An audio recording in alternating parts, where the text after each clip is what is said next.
Muy buenos días a todos y a todas. Les doy la bienvenida al seminario, el día de hoy titulado Movilidad y Consumo Real de Combustibles. En su primera sesión se mostrarán los avances de la red CITER.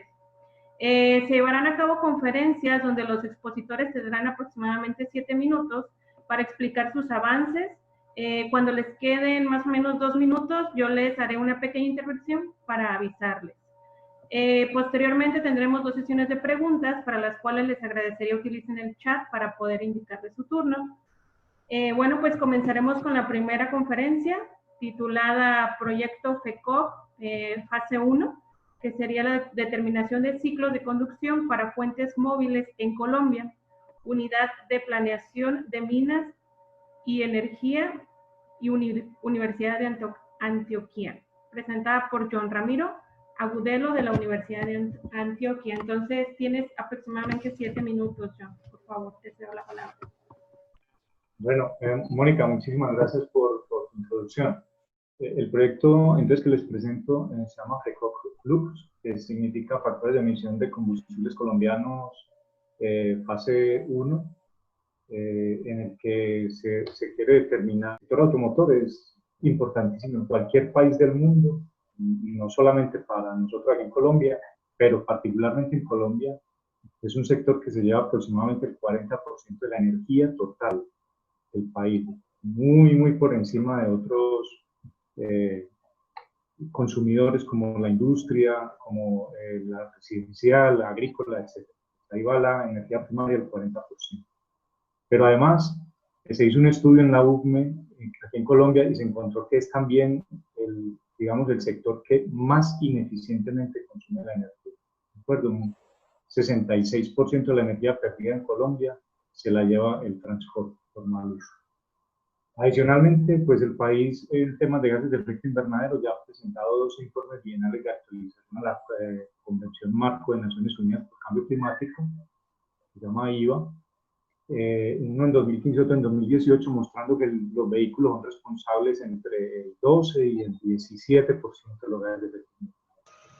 Y ya como, digamos, en los grandes centros urbanos, el material PM2,5, que es que afecta a la salud humana tremendamente, demostrado ahí estudios epidemiológicos que así lo demuestran, pues los vehículos también responden más o menos entre el 70% según el inventario nacional y hasta el 80% según el inventario local. De manera que esto preocupa al país, y si bien es cierto, se ha hecho un trabajo previo de factores de emisión de combustibles, no se había hecho de factores de emisión para vehículos a nivel nacional medidos.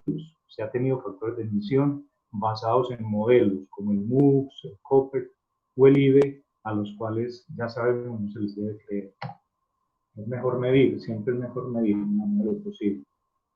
Bueno, por lo tanto, el sector transporte pues está en la cabeza de todo el mundo, en el bolsillo de todo el mundo, de las actividades, digamos, a nivel político.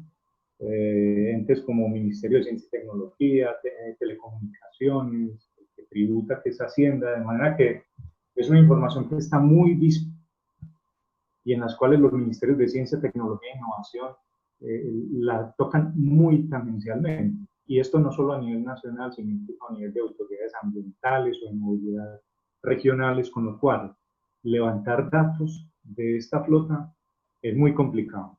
Eso es lo primero que partimos de esa base.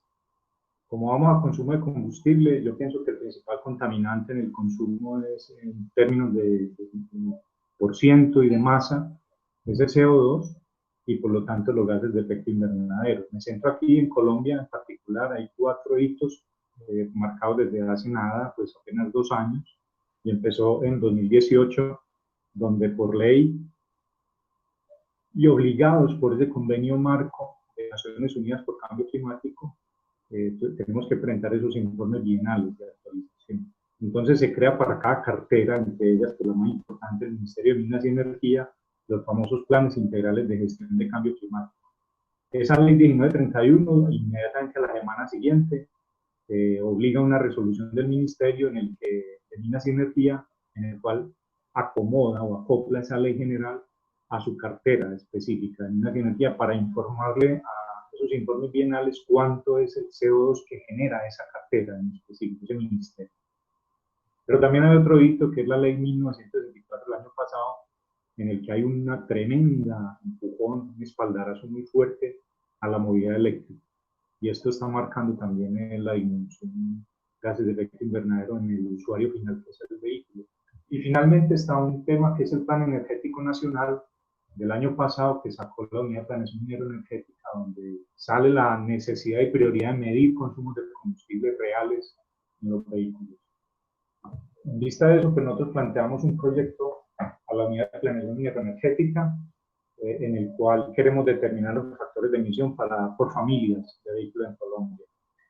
Pero hay que hacerlo por fases, vemos que son 3 fases. Y la primera fase, para uno medir de manera repetitiva, pero además reproducible, desde el punto de vista estadístico, los 2 conceptos aquí están tenidos en cuenta, es tener o levantar los ciclos de conducción por familia o categoría vehicular. Y para eso pues tenemos este cuadro metodológico, que es el que estamos haciendo. En el cuadro número 1, que viene en la parte superior derecha, en ese recuadro lo que estamos haciendo es primero hacer una caracterización de los vehículos del país. Yo sé que la Universidad Tecnológica de Pereira tiene un adelanto que hemos asistido, pero ese adelanto está asociado a vehículos pesados. Nosotros lo estamos haciendo desde motocicleta, es decir, urbano, interurbano, principales corredores de carga del país, para saber dónde y en qué tipo de vehículos se está consumiendo el combustible. De ahí vamos a seleccionar unos vehículos que van a ser la fase 2, los que vamos a medir los factores de emisión. En banco de rodillos, esperemos en asocio pues con la UTP, y en ciudad o en carreteras, si no haga falta. En el recuadro 2, estamos levantando informaciones de movilidad desde las secretarías de medio ambiente, 4 principales ciudades del país: Bogotá, Medellín, Cali y Barranquilla, y estamos sacando información de movilidad clave para saber entonces cómo vamos a ir a medir, a seleccionar rutas claves en esos puntos y tener información de movilidad de ellos. Y por este lado de abajo tenemos información de camiones. Entonces, con el Ministerio de Transporte, pues, y en asocio con una empresa que saca vía geolocalización, información instantánea de los diferentes corredores viales. Con esta información vamos al recuadro 3, en el que vamos a tener información segundo a segundo dentro de esas 4 ciudades y segundo a segundo dentro de los principales corredores viales de carga de Colombia para las diferentes categorías vehiculares. Eso lo vamos a procesar estadísticamente con las 2 aproximaciones: la estadística clásica, una aproximación estocástica por microviajes, y la estadística de clustering, para hacer con ello mirar si hay patrones que afecten esos microviajes, como ya nos pasó en el área metropolitana del Valle de la Aburrá, que estaban asociados a patrones de tráfico o a patrones de conducta cultural que interpretamos por el cambio en la aceleración, sobre todo en motocicletas. Y ya, muchas gracias. Perfecto, justo tiempo. Bueno, a continuación, la siguiente conferencia se titula Rendimiento de combustible de vehículos en Cuenca, presentada por Daniel Cordero de la Universidad del Azuay. Él nos ha mandado un video, se los voy a compartir. Hola, buenos días, ¿cómo están? Soy Daniel Cordero de la Universidad de la SUAY y miembro de ERGON, Centro de Investigación y Desarrollo en Ingeniería Automotriz.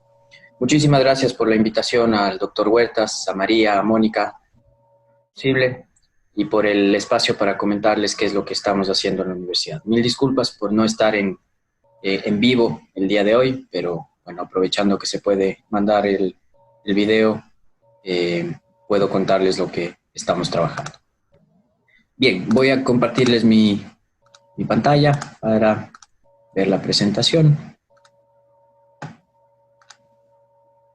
que lleva como título Rendimiento de combustible de vehículos en Cuenca. Algo de lo que vamos a ver el día de hoy. Rápidamente, contarles un poco sobre Cuenca. Muchos de ustedes ya pudieron conocer la ciudad, saben que está al sur de Ecuador, a 2.500 metros sobre el nivel del mar, casi 600.000 habitantes. El parque vehicular son aproximadamente 100.000 vehículos. Calidades del combustible, más o menos, existe uno entre 93 octanos y otro de 88 octanos. Y una una red vial de casi 1.100 kilómetros en la ciudad. ¿Cómo se puede medir el consumo de combustible o el rendimiento de combustible que combina volumen y distancia? Se puede hacer en laboratorio o en carretera con las distintas opciones, ¿no? Entonces, en este caso me voy a enfocar en el consumo real, es decir, consumo en carretera. ¿Qué equipos se pueden utilizar para medir el consumo? Balance de carbono, pesar el combustible, flujo, etc. Estos permiten medir el consumo instantáneo. Sin embargo, existen estas otras dos formas de medir el rendimiento de combustible, el uno a través del ordenador a bordo del vehículo, limitado a vehículos nuevos o vehículos que tienen esta opción, esta tecnología, y si no, vehículos más antiguos que no tienen esta opción, se puede hacer el método antiguo, el más fácil, digamos, más práctico, que es registrar la distancia cuando yo voy a la estación de gasolina y registrar la cantidad de combustible, el volumen que se le echa al tanque, ¿no? Entonces le llamo registro de tanqueada y odómetro. ¿Cómo funciona Pues fácil, simplemente registramos distancia, volumen, además se puede registrar fecha para sacar tiempo, y entonces tenemos la distancia sobre el volumen, pues tenemos los kilómetros por litro, los kilómetros por galón, o el inverso, litros cada 100 kilómetros. Además, actualmente existen aplicaciones que permiten llevar el registro de esto, como las que están en pantalla, y si no, pues un cuaderno, una libreta, o a partir de los tickets de la estación de servicio, anotar el kilometraje en la parte de atrás. Hemos comparado, bueno, esto es en un vehículo, ¿no?, que se lleva el registro del computador a bordo. Cada tanqueada se encera este registro, este computador, y se compara contra el registro del método TEO, que le llamo, tanqueada y odómetro. Entonces, pues tiene un R cuadrado de 0,89, la diferencia entre estos dos métodos. Analizando los datos en la ciudad de Cuenca, bueno, les cuento, el experimento estuvo formado de casi 100 vehículos. Aquí se separa por distinto tipo de combustible, super, extra, diésel, y vemos que la super pues nos da el mejor rendimiento, que está en kilómetros por galón. Sin embargo, quizás esto no es suficiente, y quisiera compartir estas dos gráficas que me parecen muy, muy interesantes. Aquí tenemos el rendimiento en kilómetros por galón en las ordenadas, y en las abscisas tenemos la cilindrada, ¿no? Está dividido en menores a 1.200 centímetros cúbicos, entre 1.200 y 1.600, 1.600 a 2.000, y mayores a 2.000 centímetros cúbicos. Y entonces vemos que aquí se observa claramente que en función del tamaño del motor, varía el rendimiento de combustible, siendo, claro, mientras más pequeño es el motor, pues mejor es el rendimiento. Aquí cilindradas de menos de 1.200 tienen una media de más de 50 kilómetros por galón. Algo interesante también en esto es esta gráfica de la derecha, donde está separado por años, o agrupados por años, antes al 90, anteriores 90 a 2000, 2000, 2010 por década, ¿no? Y 2010 en adelante, ¿no?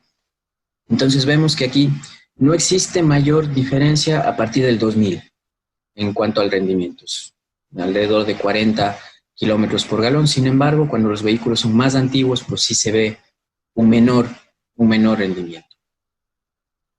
En cuanto, o a partir de los datos del método TEO, donde se registra también la fecha, podemos estimar los KBRs, cuántos kilómetros al día recorren los vehículos, y observamos que aquí pues no hay mayor diferencia entre el método, entre cilindrada o año, que es muy similar, no hay mucha variación, no se nota tanto como comparando con el rendimiento, ¿no?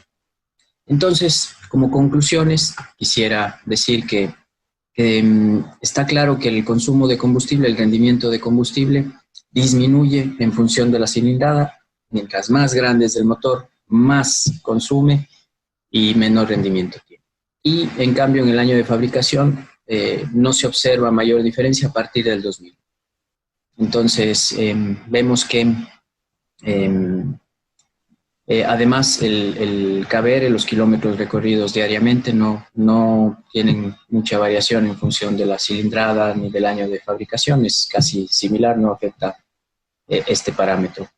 El parque vehicular de Cuenca es 100.000, hemos tomado 100 datos, nos falta, hay que seguir tomando datos, pero pues, ahí estamos. Es importante esto porque a partir de estos datos, tanto de rendimiento de consumo de combustible como el rendimiento de combustible, como a partir del KBR, nosotros podríamos estimar el CO2 que se emite en la ciudad.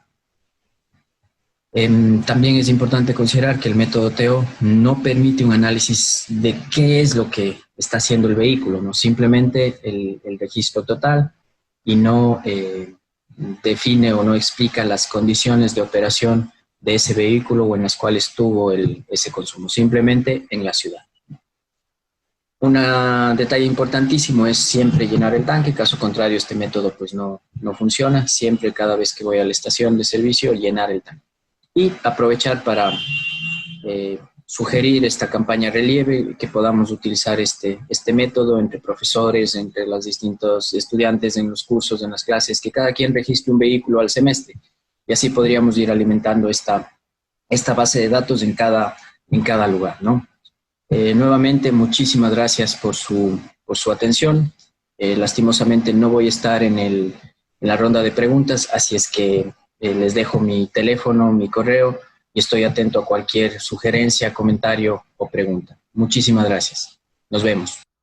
Bueno, entonces continuaremos con la tercera conferencia de esta primera ronda, titulada Estimación del consumo de combustible y emisiones de gases bajo la metodología FBMT de Autorickshaws en el municipio de Soledad, Colombia. Esta ocasión nos presenta Omar El Haik de la Universidad del Norte. Si gustas compartirnos tu presentación. Sí, claro, muchas gracias. Gracias, Omar. Pero, omitiré esta parte ya que ya dieron el título de la intervención.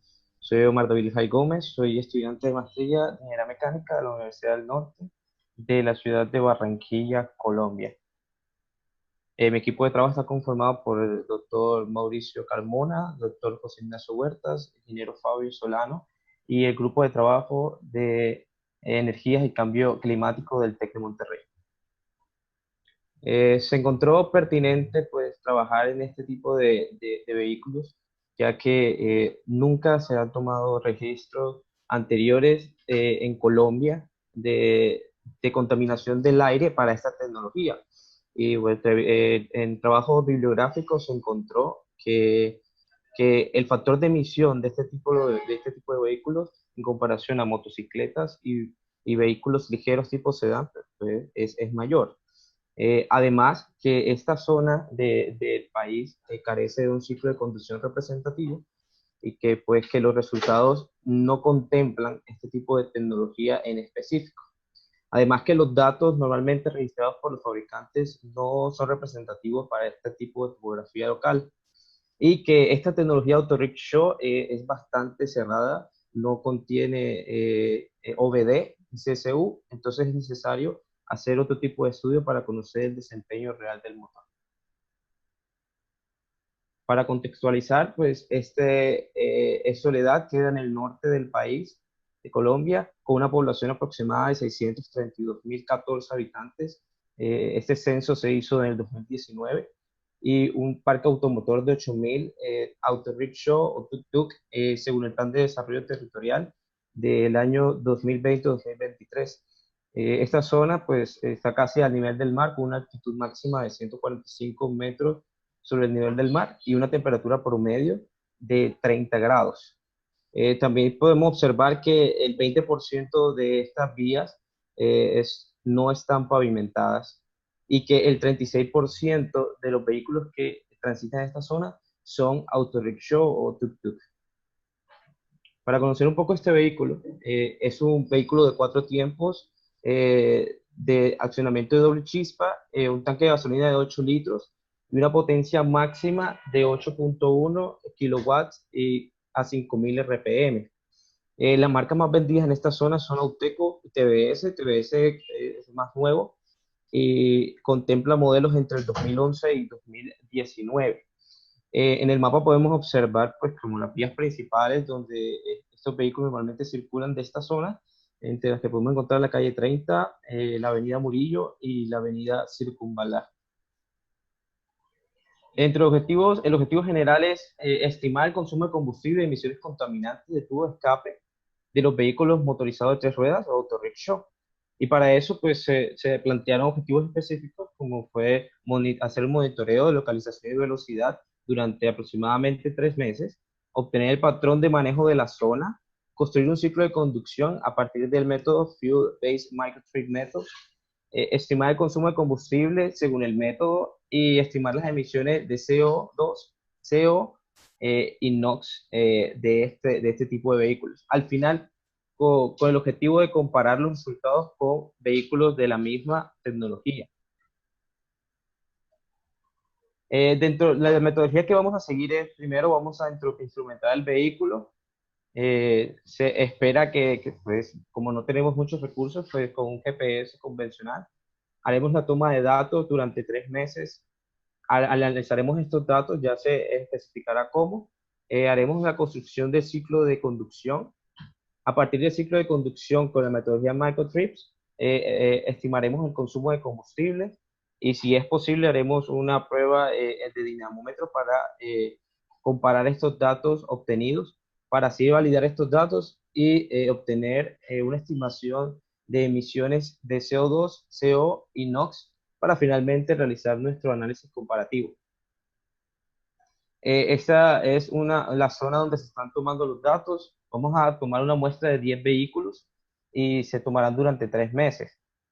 Para poder saber si los datos son veraces o no, se hará un análisis previo donde las velocidades menores a 0 kilómetros por hora y superiores a 65 kilómetros por hora serán removidos. Asimismo, las aceleraciones mayores a 3 metros por segundo cuadrado. Y claramente las detenciones prolongadas mayores a 70 segundos, pues también serán removidas, serán tomadas como detecciones súbitas.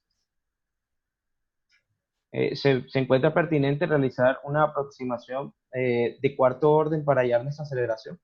Y para obtener nuestro ciclo de conducción, obtenemos nuestros parámetros característicos.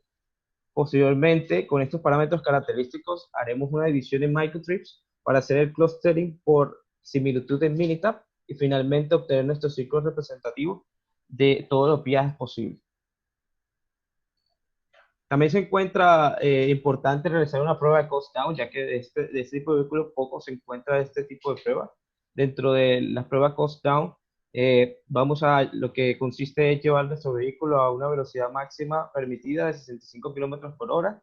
Haremos un paneo de estos datos a una frecuencia de 10 Hz y una alta precisión, de tal manera que logramos utilizar nuestra ecuación de balance de carga del vehículo para finalmente poder obtener nuestros valores de la fuerza de arrastre y resistencia de rodadura para nuestro vehículo en un intervalo de confianza menor a un 5%. Aquí podemos ver un poco los resultados obtenidos. Como podemos ver en nuestro patrón de conducción, no hay una velocidad que gobierne este tipo de vehículos. Más bien se encuentra entre velocidades de 18 kilómetros por hora y 35 kilómetros por hora. Hasta ahora solamente se han tomado datos de una semana por el tema de la pandemia. Entonces vamos a continuar con nuestro estudio. Y también podemos observar un pico de aceleración que nos dice que el vehículo en su mayoría se encuentra detenido. Y aquí podemos encontrar pues, los trabajos futuros. Dentro de los trabajos futuros vamos a encontrar necesario utilizar una interfaz Raspberry Pi 3 para obtener datos más veraces, datos del desempeño del motor y del vehículo de manera experimental y posiblemente el consumo de combustible estimado por dinamómetro de chasis. Muchas gracias. Listo, muchísimas gracias a nuestros ponentes de esta primera parte de nuestro mini congreso de la relieve. Damos paso, por favor, a ronda de preguntas. Entonces, doy por abierta la ronda de preguntas. Ok, el doctor Huertas pregunta al doctor John Ramiro. Dice, ¿cuál va a ser el propósito principal del ciclo que están obteniendo? Bueno, el propósito del ciclo es, como lo tendríamos por categoría vehicular, y tendríamos los vehículos representativos con una técnica que nos permite también entender cuál es la topografía representativa, ir luego a un sitio específico para vehículos pesados, quiero decir, no los podemos montar en banco de ensayos, ir a un sitio específico y hacer medición en carretera, así como ya lo hemos hecho aquí en el área metropolitana del Valle de la Burra, montando nuestros PEMS en el vehículo y reproduciendo en carretera el número de veces que nos permita una confianza estadística mínima del 95%, reproduciendo esos ciclos para vehículos pesados. Es decir, estoy hablando de 3,5 toneladas hacia arriba. Y para vehículos livianos, pues entonces también lo mismo, es ir a reproducirlos, si se puede, pues en cooperación con la Universidad Tecnológica de Pereira. Es decir, perdón, pregunta aclaratoria de John Ramiro. Es decir, la idea es poder reproducir en pista o en dinamómetro consumos y emisiones, ¿es correcto? Es correcto. Gracias. Porque Listo. estamos hablando de factores de emisión, no para homologación, sino para inventarios de emisión. Y lo mismo de consumo de combustible. Entonces consideramos que ese es el método más real. No apegarnos a ningún ciclo de conducción preestablecido, sino determinar el ciclo de conducción propio y luego hacerlo en pista y en banco. Estamos de acuerdo. Listo, muchas gracias. Tenemos otra pregunta para el doctor Ramiro. Luis Felipe nos pregunta, ¿cuáles son las variables de operación de los vehículos que se van a registrar en las diferentes ciudades?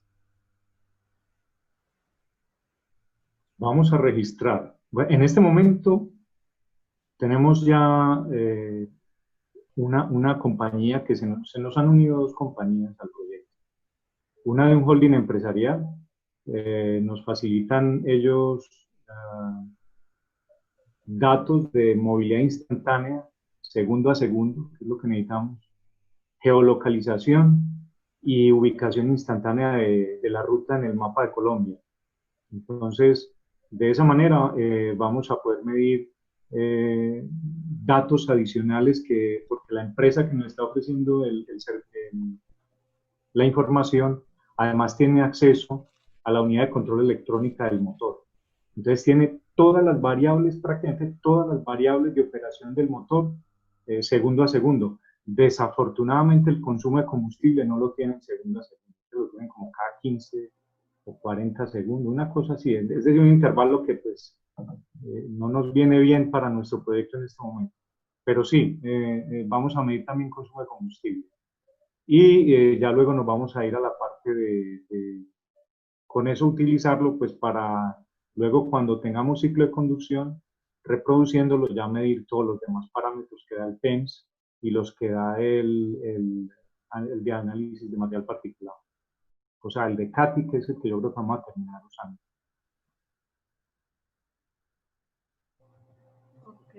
Continuamos con la siguiente pregunta en este caso para Omar. Luis Felipe pregunta, ¿cómo medieron el consumo de combustible segundo a segundo? Muchas gracias por la pregunta, Luis Felipe.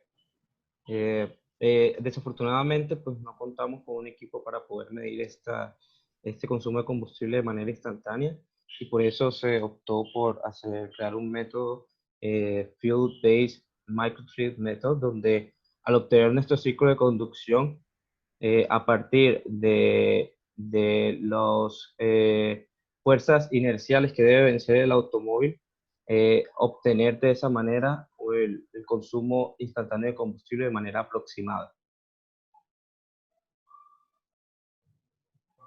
Ok, muchas gracias, Omar. Otra pregunta para ti. Bueno, no sé si el doctor me ayuda con... dice en el chat, describir el estado de las vías por donde circulan estos vehículos.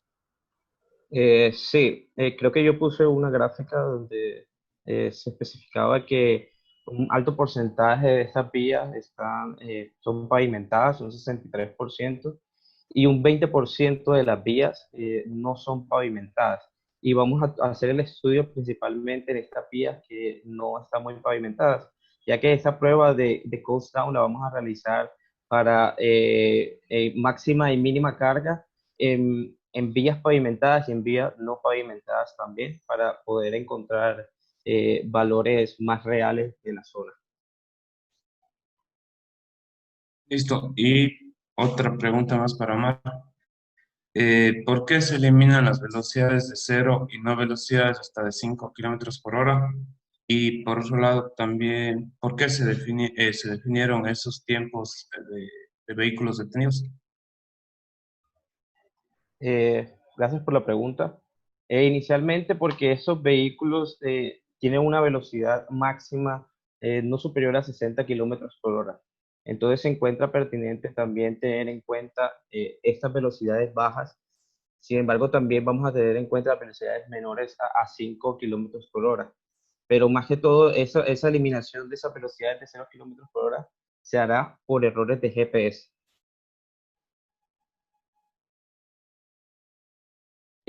Y la segunda pregunta, recuérdame la segunda pregunta, por favor. Sí, claro.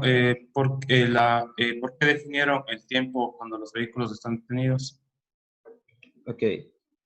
Para responder esa pregunta, eso es un tiempo estimado, ya que no se tiene en cuenta la medición on-board, si se está haciendo de manera que el GPS está en el vehículo y el conductor maneja libremente en un día a diario. Entonces, se está teniendo en cuenta ese tiempo porque se conoce el comportamiento de este tipo de vehículos en que ellos hacen una carrera y se detienen súbitamente a hacer cualquier diligencia.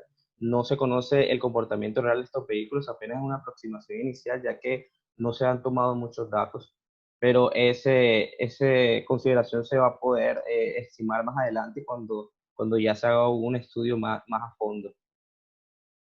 Ok, creo que damos por finalizada nuestra primera ronda de preguntas.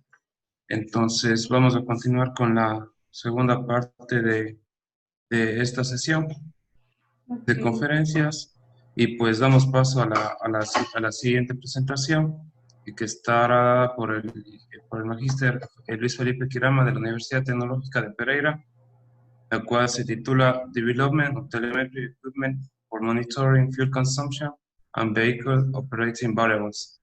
Luis Felipe, te damos la palabra. Bueno, inicialmente quisiera agradecer al Tecnológico Monterrey y a la Red Relieves por este espacio para presentar algunos avances de mi investigación de doctorado. Como bien lo mencionaban, esta presentación está enfocada en explicar el desarrollo de un equipo para el monitoreo de variables de consumo de combustible y variables de operación del vehículo. Antes que nada debo mencionar que yo soy estudiante de doctorado de la Universidad Tecnológica de Pereira y que soy beneficiario de la convocatoria 727 de 2015 de Colciencias. Bueno, lo primero que debo mencionar es que en la actualidad hay diferentes acciones de diferente naturaleza orientadas a la reducción del consumo de combustible y a la eliminación del impacto ambiental por parte de las flotas de vehículos. Ya mis antecesores han podido explicar plenamente cuáles son los objetivos de estas actividades. Y básicamente medir el consumo de combustible pues se vuelve fundamental para medir la efectividad de estas acciones que a veces son de tipo tecnológico, otras veces son de tipo operacional y en otras ocasiones son de tipo político. Asimismo, vale la pena mencionar que lo que buscamos es medir consumo real de combustible. Y mencionamos el tema, hacemos énfasis en la palabra real porque varios estudios han demostrado que existe una diferencia entre lo que reportan los fabricantes y lo que realmente percibe el usuario final en términos de consumo. Esta referencia, por ejemplo, que es un estudio del investigador Fontara, me menciona que entre el valor reportado en prueba de homologación y el valor percibido por el usuario hay una diferencia cercana al 60%, y la mayoría de las causas por las cuales se da esta diferencia es por condiciones de tráfico o por sistemas de operación del vehículo que no están valorados dentro de la prueba de homologación. Adicionalmente, dentro de la estancia que hice en el Tecnológico Monterrey, tuvimos la oportunidad de hacer una encuesta a 370 vehículos verificando su consumo de combustible en el tablero del vehículo, y eso lo comparamos respecto a los datos que dan los fabricantes en las pruebas de homologación, y se registró una diferencia cercana al al 31%. Y también haciendo una recopilación de los estudios que han abordado este tema en diferentes momentos, ellos especifican que hay una diferencia cercana entre el 9 y el 60% entre el consumo que reporta el fabricante y el que percibe el usuario final con base en el modelo del vehículo. Entonces, esto se vuelve fundamental para el desarrollo de mi trabajo de tesis. Mi trabajo de tesis tiene por nombre Desarrollo de una metodología de construcción de ciclos basados en consumo de combustible y emisiones. La primera parte, ya la mencionó Oscar, fue el denominado Fuel-Based Method, que es un método determinístico basado en consumo de combustible. Luego la comparación de este Fuel-Based Method con los métodos tradicionales, microtrip y cadenas de Markov-Monte Carlo. Posteriormente, el desarrollo de un tercer método que se llama el Energy Based Microtrip Method, que es un método estocástico que también está basado en consumo de combustible. En el siguiente paso, establecer cuáles son los parámetros característicos que describen mejor los patrones de manejo, acompañados de consumo de combustible, y finalmente definir un tiempo mínimo de ciclo de conducción utilizando el Energy Based Microtrip Method. Entonces, si ven, para mí es fundamental medir el consumo de combustible. Los equipos para el monitoreo de flotas tienen algunas características que, digamos, no son aptas para lo que buscamos. Son dispositivos que no son universales, tienen diferentes lenguajes, lenguajes y configuraciones del puerto de conexión. Algo muy importante es que no tienen una frecuencia de muestreo adecuada y tampoco permiten una visualización de los datos de la forma en la que los requerimos. En ese orden de ideas, desarrollamos un equipo que tiene monitoreo automático, almacenamiento de datos, transmisión remota, operación continua, no requiere intervención humana y tiene una frecuencia de muestreo de 1 Hz y también acceso remoto a la información. Este es el esquema de operación del equipo desarrollado. Aquí se verifica que el equipo esté conectado al vehículo, luego que el vehículo esté encendido y transmitiendo datos, y finalmente, cuando se apaga el vehículo, se empieza un protocolo de transmisión de datos a una nube. El hardware que utilizamos fue un OBD, una tarjeta de adquisición Raspberry y un router. Y las variables que estamos midiendo son velocidad, RPM, el MAP, la carga del motor y también la localización del vehículo. Y estamos también calculando la masa de aire que ingresa al vehículo y el consumo de combustible. Los datos, entonces, los archivos que generamos los enviamos en este caso a Dropbox. Estamos utilizando una cuenta gratuita de Dropbox y también ya estamos desarrollando una primera interfaz de visualización en donde, digamos, que buscamos graficar y acceder de forma remota a estos datos. Hemos hecho 24 pruebas a diferentes velocidades, a 30, a 50, a 70 kilómetros por hora. También pruebas random en donde hemos acelerado y desacelerado el vehículo sin algún patrón. También hemos hecho unas pruebas en ruta, ¿sí? En los que conocen Pereira, pues en la vía Armenia y en la vía al estadio, y pruebas bajo condiciones reales, bajo condiciones de ralenti, y también pruebas en dinamómetro bajo los ciclos WLTC. Aquí algunas figuras del proceso de calibración de la balanza, porque se hizo una comparación entre el método, entre las lecturas que arroja el dispositivo y el método gravimétrico. Y aquí, en esta figurita, se puede ver el dispositivo.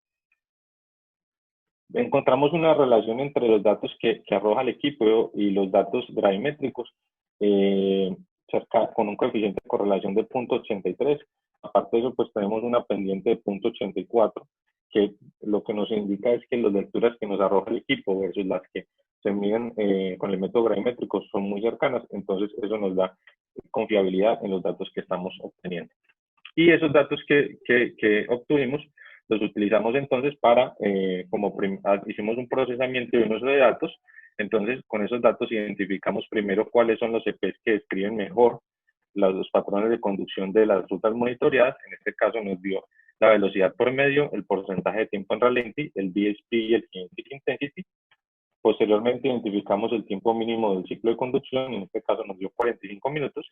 Y finalmente construimos el ciclo aplicando el método 500 veces, dada digamos, la característica estocástica del método utilizado, y nos dio que el mejor ciclo fue el ciclo número 65. Entonces, estos son los resultados. Finalmente, agradecer al Grupo de Investigación en Energía y Cambio Climático del TEC, al Grupo de Investigación en Gestión Energética de la UTP y especialmente a Juan Camilo Mejía, a Juan Carlos Castillo, a Daniel Ríos y a Milda Valencia, que son las personas que me acompañan en este proyecto. Muchas gracias. Perfecto, muchas gracias Felipe por tu presentación. Bueno, pues vamos ahora a continuar ya con la última presentación de este seminario. Esta conferencia se titula Using Air Conditioning on the Vehicle's Real Fuel Consumption, presentada por Antonio Mogro del Tecnológico de Monterrey. Entonces, si gustas. ¿Qué tal? ¿Cómo están? Les voy a presentar el proyecto mencionado en un video corto para asegurarme de cumplir con el tiempo, porque yo me suelo explanar cuando hablo de algo que me gusta. Entonces, buenos días, mi nombre es Antonio Mogro, estudiante de doctorado tecnológico de Monterrey y soy miembro del Grupo de Investigación en Energía y Cambio Climático. Bueno, en este momento voy a presentarles los avances del proyecto liderado por el doctor José Ignacio Huerta, que trata de evaluar cuál es el impacto de usar el aire acondicionado en el consumo real de combustible de los vehículos. Para eso nosotros necesitamos primero mencionar que en la literatura las personas que han tratado de lograr esto ha sido reportar el consumo añadido de aire acondicionado en diferentes métricas, diferentes ciclos de conducción, pero todos son bajo condiciones de laboratorio. Aquí lo reportan bajo diferentes condiciones de manejo. Acá lo reportan en general para todo el ciclo. Acá lo reportan en condiciones de ralentí. Acá incluso crean un ciclo específico para poder evaluar el aire acondicionado. Pero no existe un consenso. Y además lo que podemos observar es que en todas las pruebas de la literatura no existen mediciones en condiciones reales de manejo. Es por eso que como objetivo de este proyecto es generar una metodología para poder determinar cuál es el impacto del aire acondicionado en el consumo de combustible bajo condiciones reales de manejo. ¿Cómo lo hicimos? Pues nosotros escogimos una región de estudio, un grupo de vehículos que va a ser los vehículos de prueba, y les monitoreamos segundo a segundo tanto consumo de combustible como los parámetros operacionales del vehículo vía OBD. También monitoreamos cuándo se activa el aire acondicionado, es decir, la activación dentro del clutch electromagnético del compresor que está conectado al motor por una banda. Entonces, cuando se activa y se desactiva el aire acondicionado mediante un dispositivo que lo llamamos o no. Y lo que hicimos fue estos datos verificar que estén dentro de nuestra región de estudio mediante geolocalización. La región de estudio, nosotros utilizamos la zona metropolitana de Monterrey, que está localizada en el norte de México, a 540 metros por encima del nivel del mar. Tiene más de 4 millones de personas y 2.2 millones de vehículos. Eso hace que tenga un aproximado de 0.5 vehículos por habitante. Además, en esta zona es reconocido que el transporte terrestre es uno de los mayores emisores de monóxido de carbono y óxidos de nitrógeno. Ahora, dentro de sus características climáticas, al ser un clima semiárido y tiene altos eventos de tráfico, eso hace que consecuentemente en esta región se use el aire acondicionado durante todo el año. Y otro punto importante a considerar es que la edad promedio de los vehículos ligeros en esta zona es de 12 años. Y es por eso que nosotros dentro de los vehículos que estamos analizando para nuestra prueba de metodología, utilizamos 3 vehículos cuya edad es similar a la edad promedio de los vehículos de la zona, pero con diferentes características. Tenemos un vehículo de pasajeros compacto, un Sport Utility Vehicle, y tenemos un vehículo de pasajeros pesado, que van a estar denominados con estas siglas en las gráficas que vamos a presentar en nuestras diapositivas. De la campaña de monitoreo, nosotros estamos monitoreando durante 5 meses sin intervención, tanto en el sistema de aire acondicionado como en el modo de manejo del vehículo para cada uno de estos vehículos. Obtuvimos más de 60 viajes aleatorios y más de 90,000 datos simultáneos. En los resultados que nosotros obtuvimos, nosotros podemos ver que aquí un análisis bajo líneas de velocidad. Nosotros podemos observar que esta línea azul que estoy marcando acá es la línea del consumo por bin de velocidad con el aire acondicionado apagado. Y la línea verde es con el aire acondicionado prendido. Estas líneas segmentadas son cuando la diferencia de temperatura entre la cabina y la temperatura ambiental es modificada. Es decir, que le mantenemos que esa diferencia de temperatura interna y externa sea de 6 grados o de 3 grados. Ahora, ya entendiendo esta gráfica, nosotros podemos observar que esta diferencia entre el aire acondicionado y prendido, a medida que aumenta la velocidad, tiende a disminuir. Y vemos que no existe una diferencia significativa al modificar este delta de temperatura, ya que las líneas se entrecruzan.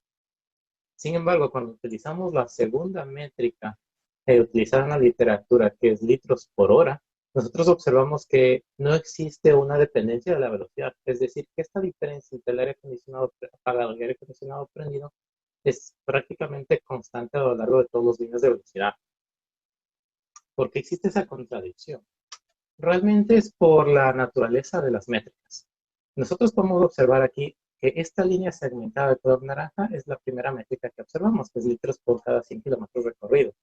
Nosotros vemos que inevitablemente este valor, que es el añadido por aire acondicionado, va a ir disminuyendo con aumentar la velocidad, mientras que en litros por hora se mantiene prácticamente constante. Pero cuando lo pasamos a estas dos métricas al porcentaje relativo añadido, vemos que prácticamente es igual. Entonces, realmente es por la naturaleza de la métrica. Y es por eso que nosotros consideramos que la métrica más adecuada para reportar el consumo añadido por aire acondicionado es en litros por hora. Esto también es porque nosotros vemos que en altas velocidades el vehículo se demora muy poco en recorrer 1 kilómetro. Por lo tanto, el consumo de combustible específico del aire acondicionado para ese kilómetro es naturalmente pequeño. Incluso aún si el flujo volumétrico debido al aire acondicionado se mantiene constante. Es decir, que esto inevitablemente va a tender a disminuir. Ahora, a velocidades bajas vemos que también tenemos una frecuencia de monitoreo baja, lo que hace que recorra distancias muy cortas. Al recorrer distancias muy cortas, nosotros sabemos que la distancia es el denominador de esta métrica y eso hace que se produzcan valores artificialmente altos del consumo de combustible específico. Ahora, haciendo un análisis por bines de VSP o de potencia del vehículo específica, consideramos también ambas métricas, ya teniendo en cuenta que esta de acá es la métrica adecuada, ya que en este lado de izquierda el VSP también se ve influenciado por la velocidad y ya no solo el Specific Fuel Consumption. Sin embargo, cuando nosotros analizamos este brinco que existe entre uno y lo otro, vamos a ver que no existe en ambos casos una relación evidente entre el consumo de combustible y el VSP.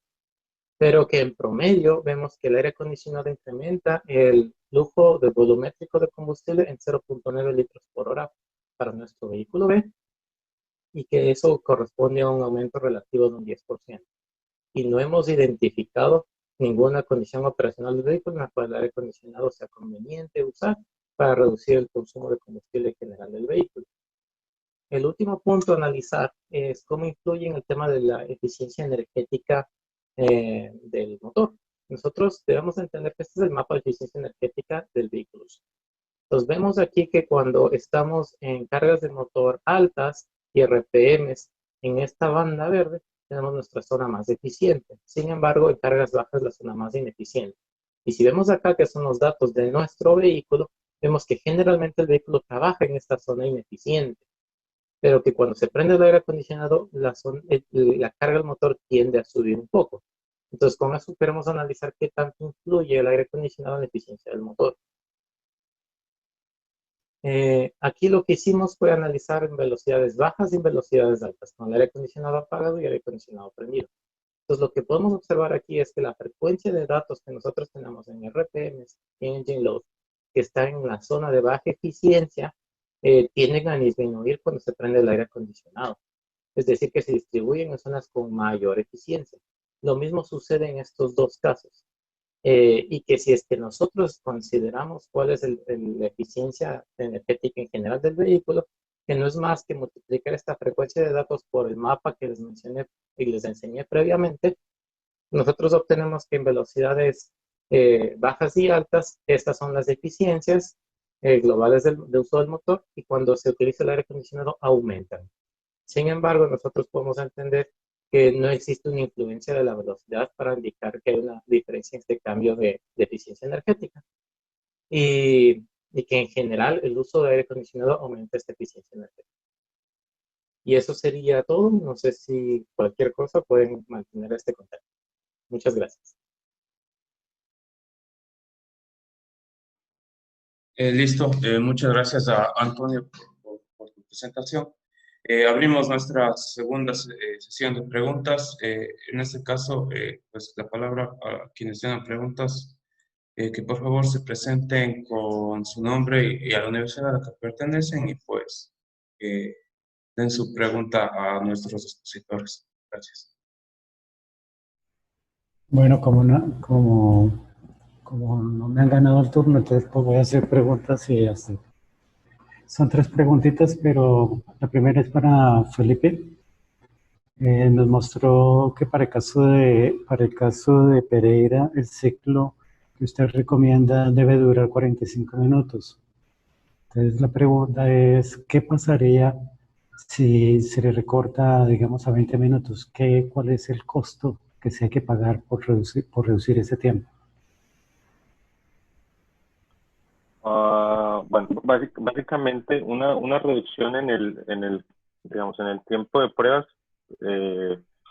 puede tener dos impactos. Primero, un impacto económico sobre el costo de la prueba y el otro, digamos, desde el punto de vista técnico, puede ser sacrificar los resultados de representatividad del ciclo que se está proponiendo y que busca representar los patrones de conducción de una energía. Sugerimos el de 45 minutos porque lo que vimos es que después de 45 minutos la diferencia relativa entre los patrones con los que escribimos los patrones de manejo, los parámetros característicos con los que escribimos los patrones de manejo, esa diferencia relativa, digamos, ya no va a cambiar y va a estar por debajo del 5%. Adicionalmente, 45 minutos es el tiempo que nos arroja menor dispersión de los resultados. Si tenemos ciclos, de acuerdo a lo que podemos presentar en la gráfica, si tenemos ciclos de 30 y de 20, todavía podríamos tener ciclos, digamos, representativos, pero de 10 minutos hacia abajo, ya digamos, la diferencia entre lo que esperamos al reproducir el ciclo y los patrones de manejo, pues serían mucho más altos. Entonces, en este caso, podríamos sacrificar entre 45 y 20, pero ya más hacia abajo no podríamos sacrificar el tiempo del ciclo. Sí, entonces básicamente lo que nos ha dicho es que cuando se reduce el tiempo, se corre el riesgo que el ciclo que se obtenga no satisfaga todos los criterios de representatividad. Ese es el riesgo. ¿Es correcto? Correcto, sí, señor. Bueno. Señor. Sorprende entonces porque el WLTC es de 30 minutos. Es que también hay que valorar la parte económica, porque pues muy bien ir y reproducir el ciclo, pero el problema es cuando tú recoges las bolsas en el sistema en este volumen constante y luego el análisis posterior sale exageradamente costoso pasarte un minuto. Es un problema que yo le veo, ¿no? Y lo otro, Felipe, es que, por ejemplo, cuando sacas un ciclo de conducción para vehículos pesados, es absolutamente impensable ir una prueba más allá de a lo mejor 15 minutos. Te lo digo porque como vamos a ir a medir en pista o en carretera en Colombia tocaría para coger la pendiente. Entonces ahí te toca cerrar vías, te toca ir a autopistas de doble calzada, acompañante de policía de tráfico, cerrar carriles si es necesario para no dañar la prueba y pensar en pruebas con recorridos de más de 5 o 6 kilómetros en carretera es lo mismo, impensable. ¿Hay espacio para responder o seguimos con las preguntas? Usted es el que responde, usted manda. Ok, sí, bueno, digamos que la conclusión que hizo el Doc Huertas acerca de qué pasa si recortamos el ciclo y básicamente sacrificar resultados de representatividad del mismo. Y también estoy de acuerdo con lo que dice el ingeniero John Ramiro. Yo le agregaría un punto adicional, es que si bien lo que buscamos es tener ciclos cortos, no pueden ser tan cortos por condiciones de operación del vehículo. Es decir, si en ciclos cortos tal vez no vamos a tener vehículos en donde hayan logrado su temperatura óptima de operación, y eso también en algún momento va a poder sacrificar o tener o presentar resultados, digamos, en términos de emisiones y de consumo cuando se hagan las pruebas sobre estos ciclos cortos. Obviamente, tengo en cuenta lo que usted menciona, de hacer ciclos en carretera es muy distinto a hacer ciclos en dinamómetro, entonces hay unas variables asociadas, unas externalidades que hay que tener en cuenta a la hora de proponer el tiempo. Okay. Listo, gracias, Luis Felipe. Damos paso a la siguiente pregunta. Jessica Maradei, por favor, tienes la palabra. Sí, yo quería preguntar sobre la duración del ciclo, ya que pues, al revisar las referencias bibliográficas se encuentran que los ciclos mayormente duran hasta 1600 segundos. Tú estás proponiendo, Felipe, un ciclo de 2700 segundos. Entonces mi pregunta es, ¿bajo qué, o pues primero qué tipo de vehículos fue el cual estamos hablando? Me imagino que son buses. Y por otro lado, ¿con cuál ciclo homologado o legislativo lo estás comparando para pues revisar esa duración? Gracias, Jessica. Bueno, lo primero que hay que decir es que los ciclos que se plantean en las referencias bibliográficas, la mayoría de ellos son ciclos de homologación, en donde se busca básicamente verificar el cumplimiento de un modelo específico de vehículo respecto a unos límites de emisiones o límites de consumo energético, ¿sí? Entonces, eso es diferente a los ciclos orientados a establecer factores de emisión o consumo de combustible real. Y en ese orden de ideas, esto que estamos planteando acá está orientado hacia ciclos para describir el comportamiento de los vehículos bajo condiciones reales, y finalmente orientados al trabajo de establecer factores de emisión y consumo real. Esa es la primera observación. Lo segundo es que esto que propongo acá se construyó con base en los datos de la ciudad de Pereira en un vehículo liviano. Sí, es el vehículo que les mostré, un Chevrolet Aveo 1600. Y lo que nos arrojó, digamos, en este caso, los resultados es que teniendo un ciclo de 45 minutos, obtenemos la mínima diferencia relativa y la mínima dispersión respecto a los patrones de conducción de la ciudad, ¿cierto? Ahorita, cuando le respondí la pregunta previa al doc, podíamos sacrificarlo de acuerdo a la gráfica hasta 20 minutos, pero en la medida que lo sacrifiquemos, empezaríamos a perder representatividad. Felipe, lo que pasa es que yo tengo una pregunta, y es, ya que has hablado, ¿tú usaste qué técnica para construir el ciclo? Por ejemplo, microtips, o cuál metodología, porque yo diría, lo que he leído, pues, digamos, en la bibliografía dice es que se debe tener datos suficientes. Entonces, y de eso depende la representatividad, precisamente de lo que estás hablando. Entonces, la pregunta que me haría es, ya que estás usando el criterio de mínimas diferencias relativas, no se debería tomar en cuenta otros criterios para, digamos, como para evaluar la duración del ciclo, y asimismo revisar si la base de datos es suficiente para llegar a ese ciclo, a esa duración, y pues a que el ciclo sea representativo. No sé, es mi conjetura. Bueno, sí, o sea, bueno, lo que expliqué aquí al principio es que la técnica que estamos utilizando es el Energy Based Microtrip Method. Es el método que, digamos, se desarrolló como parte del proyecto. Es un método que básicamente se basa la selección o la construcción de un ciclo de conducción utilizando el método estocástico microtrips, y como criterios de selección del ciclo, parámetros asociados a la cinemática del vehículo y el consumo de combustible. Entonces, los parámetros que utilizamos al final fueron velocidad promedio, fue el porcentaje de tiempo en ralenti, fue VSP y fue Kinetic Intensity, más el consumo de combustible. Entonces, en realidad fueron, en este caso, 5 parámetros. Inicialmente lo construimos con 4 viajes, que no es, digamos, una gran cantidad de viajes, pero lo que hicimos en esta primera parte fue, digamos, y la presentación está orientada hacia eso, es a mostrar las bondades que tiene el equipo para registrar los datos de operación.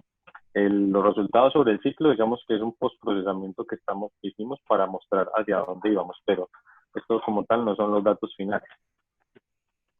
Gracias, Felipe. Listo. La siguiente pregunta, por favor, doctor Huertas. Tenemos tiempo, sí. Esta era para Antonio. La pregunta, Antonio, es ¿cuál es el consumo real medido aquí en Monterrey? Si tiene ese dato por ahí. Ok, bueno, lo que quería comentar aquí es aprovechar y responder esa pregunta y la siguiente que usted era para todos los expositores. Al menos mi opinión de la segunda pregunta. Aquí en la primera podemos ver las pruebas de los 3 vehículos que se hicieron. Entonces, nosotros no reportamos como un consumo general del vehículo porque realmente lo que hicimos es tratar de discretizarlo o separarlo un poco de los patrones de manejo. Pero idealmente sería de multiplicar estos valores de los que tenemos por bin de velocidad por el número de frecuencia de datos que tenemos en cada bin. Pero sí podemos observar nosotros una diferencia sustancial entre estos tipos de vehículos y por sus tamaños de motor. Entonces, como les mencionaba, el vehículo es un vehículo compacto que tiene un motor 1.8 litros Toyota y este en cambio es un Jeep motor 3.8 litros y este es un motor vehículo de un automóvil pesado, un Chrysler de 3.5 litros. Y pues podemos ver aquí tanto en la métrica de consumo específico de combustible como litros por hora, que los valores son bastante diferentes. Entonces yo no creo que sí dependen mucho del tamaño del motor, pero tal vez eso no se evidencia tanto cuando ya se incluyen los patrones de manejo. Por eso es que lo estoy mostrando aquí en tema de bienes. Entonces, esto es el consumo que nosotros obtuvimos para los 3 vehículos de prueba, que no creo que podamos generalizar que esto es para Monterrey en general, sino para los 3 vehículos que medimos. Pero vemos que por la diferencia en tamaños de motor y de tipo de vehículos, sí existe una diferencia sustancial en consumo. Entonces, en resumidas, número 1, contesta que dado el objetivo principal de este trabajo que usted está desarrollando, pues no está reportando el consumo de estos vehículos, pero que eso se puede hacer fácilmente. Y número 2, está contestando la pregunta que todavía no he hecho, pero creo que debo leerla, porque es bien importante para esta sesión. Es viendo estas gráficas, uno ve esos perfiles cuando uno grafica consumo versus velocidad o VSP. Aquí no está VSP, pero sí está velocidad. Y que ya lo presente como consumo específico o como rendimiento o como consumo por unidad de tiempo. Se notan gráficas que tienen muy bien definidas, que tienen poca dispersión alrededor de la gráfica. Entonces yo asumo, me pregunto, viendo todos estos resultados, si esas gráficas son las mismas en todos los países de Latinoamérica, que es lo que nos interesa, y que si en últimas el consumo total de toda la población se parece mucho de un país a otro. Entonces su respuesta es que efectivamente la gráfica está bien definida por tipo de vehículo, pero que sin embargo esta gráfica es distinta en magnitud por tamaño de motor, pero que para el consumo total hay que multiplicar esta gráfica por la frecuencia de uso y quizás ahí sí sea un consumo similar. Sí, y lo que yo argumento, perdón que lo haya interrumpido, lo que yo argumento es que hasta este punto estas gráficas asumo que deben ser muy similares mientras sean de vehículos de tipos de vehículos similares en el resto de regiones de Latinoamérica. Asumo que estas gráficas livianas deberían ser similares, pero que posiblemente cuando las multipliquemos por ya los bines, o sea, la frecuencia de datos, es decir, que ya involucremos los patrones de conducción de cada región, ahí podríamos evidenciar si es que hay diferencias o hay semejanzas, que eso todavía no lo he hecho. Y podemos pasarle la pregunta A los demás expositores, quien quiera participar. A mí lo que me preocupa de intentar generalizarlo a Latinoamérica es que nosotros, sobre todo pues de Colombia a Chile, incluso al sur de Argentina, estamos cruzados por los Andes. Y ya eso significa que la ecuación de la BSP, hay un parámetro que no se puede hacer cero y que para nosotros ha sido sumamente significativo, que es el de la pendiente. Quizá ustedes en México puede ser más importante la aerodinámica, porque puedan tener velocidades mucho más altas que nosotros acá. Pero aquí tú ir en un llano a 50 kilómetros por hora y coger una pendiente que la coges en cualquier momento del 6-8%, a esa misma velocidad implica cambios sumamente drásticos en el consumo de combustible. Entonces, hay que tenerlo en cuenta. Hay una ventaja de la BSP y es que adimensionalizas con el peso del vehículo, eso está claro. Pero tú no puedes desprenderte de la pendiente. Entonces es lo que me preocuparía, quizá por regiones o algo así, no sé. Es algo que habría que explorar. De hecho, es una pregunta que le tenía a Felipe, que si él, porque Pereira además es una ciudad muy hermosa, es montañoso, es muy, para salir solamente de Pereira a Santa Rosa de Cabal, hay que subir muchos kilómetros. Entonces, ese ciclo de conducción tuvo en cuenta la pendiente también que estás presentando, Felipe.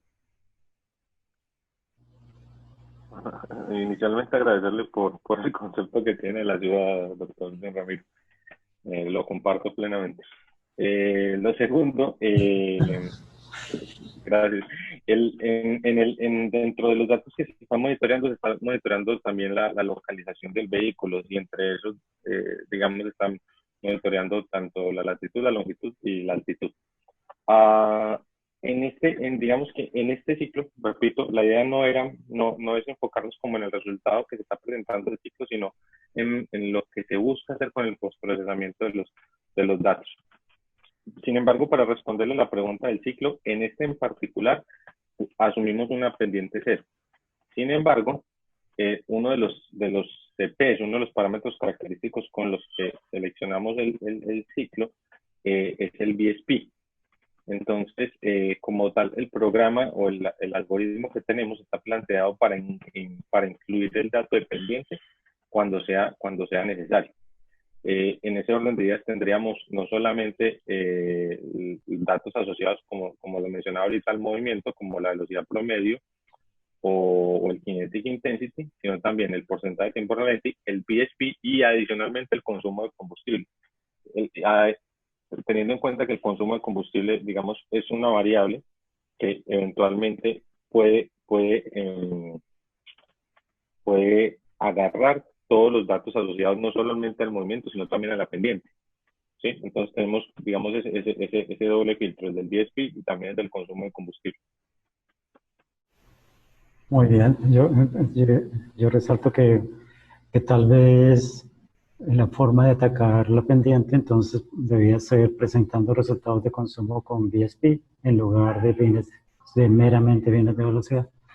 Pero que finalmente todas estas preguntas se resuelven midiendo, comparando y finalmente usar los datos para comprobar las hipótesis. Muy bien. Y quizá yo agregaría un parámetro adicional en la medida de lo posible, ¿no? Que es el estrés del motor o el estrés modificado del motor. Sí, señor. Sí, señor. Ok, excelente. Muchas gracias. ¿Alguien tiene alguna otra pregunta? ¿Sí? Bueno, pues uno de los objetos de la reunión era ver cómo podíamos compilar como los logros de todos estos proyectos a nivel latinoamericano para trazar una hoja de ruta de publicaciones conjuntas, ¿no? Sí, señor. Gracias por el comentario. Y porque efectivamente considero que es importante en esta reunión volverlo a especificar, aclarar, hacerle énfasis.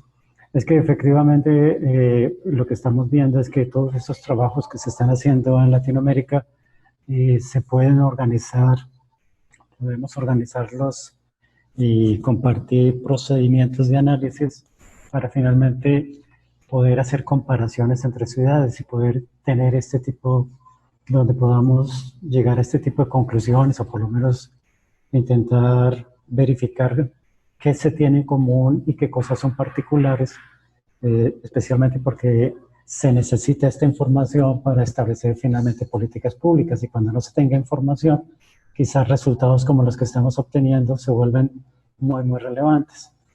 Entonces, en esta primera sesión, déjenme contarles que tuvimos una muy buena respuesta, y tanto que nos obligó a hacer 3 sesiones. Entonces, esta es la primera sesión donde vemos que hay cosas muy interesantes que reportar en conjunto, y vamos a seguir haciendo este tipo de reuniones. La segunda sesión, dado los compromisos que tenemos de presentaciones, tocó postergarla hasta finales de septiembre 30, ¿cierto, Mónica? 8:30, sí.